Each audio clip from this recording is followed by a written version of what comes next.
वर्तमान मो सामने अछंती कवि अभय दास महोदय। से जड़े कवि नुहंती, जड़े आलोचक एवं संस्कृति प्रेमी। ता छड़ा बालेश्वर अग्रणी साहित्य संस्था प्रकाशनी विद्याभारती एवं बहिबाहर संस्थापक अभय दास। तांकु गोटे प्रश्न पचारि, वर्तमान सोशल मीडिया रे रामकृष्ण नंदनकर गोटे कविता को नहीं जोरदार तर्क चली, वितर्क चली, आलोचना चली, कहीं चली, कौन पाई चली, से कविताटी तांको शुणेबी। से कहउछंती रामकृष्ण नंद तांकर कविता रे, ओडिया मुही ओडिशा मोर देश, एई देश रे जन्म मोर, एई देश रे बास। तेबे किछि निंदुक आलोचक रामकृष्ण नंद कहीं ओडिशा को देश कहले ए संपर्क में प्रश्न उठाई। तेबे मु प्रश्न करी अभय दास महोदय को, से तांकर प्रतिक्रिया देवे। नमस्कार। वर्तमान जितेबाला सोशल मीडिया गोटे जुग आरंभ हो जाइए, सेठी केवल गोटे समालोचना करिवार गोटे गोटे प्रवृत्ति समस्त भितर आसी जाइए, जे जी जहाँ पारिला से विषय तार ज्ञान थाऊ किंबा न थाऊ सी समालोचना करने को आरंभ कर दउछि।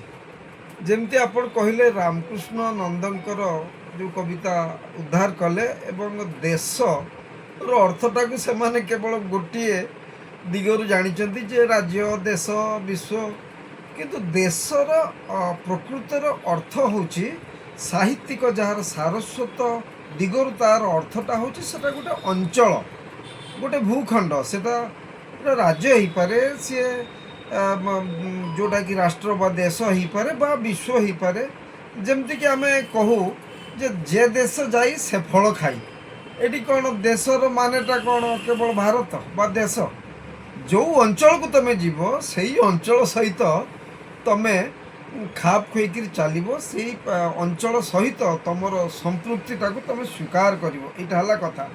तेणु एटी देशर अर्थटा कौन से भली भाव में देश केवल ये जो राष्ट्र बा भारत पाकिस्तान बांग्लादेश एमती नुहे, देशर अर्थ होची गोटे निर्दिष्ट अंचल। तेणु जो माने अल्प ज्ञान जो मानकर अच्छी से माने ए संपर्क रे आहरी अधिक ज्ञान आहरण करंतु।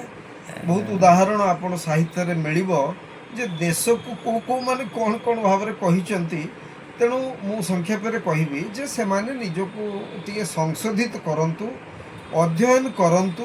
तेणु तापरे जानी परिबे जे देशर माने कौन। एवं रामकृष्ण नंदनक भली जड़े अति जोटा कि अति उच्च कोटीर लेखक, जहाँकर परिचय ओडिशा सहित ओतप्रोत भाव में जड़ित।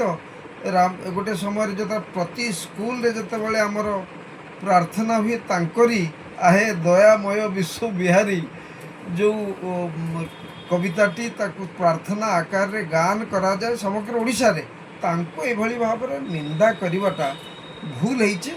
मु भावी जो मैंने निंदा करिचे ताकू से माने क्षमा मागंतु सर्वसाधारण। तेबे आपण शुणुले अभय दास को, से कहूले रामकृष्ण नंद लिखिछंती ओडिशा मोर देश।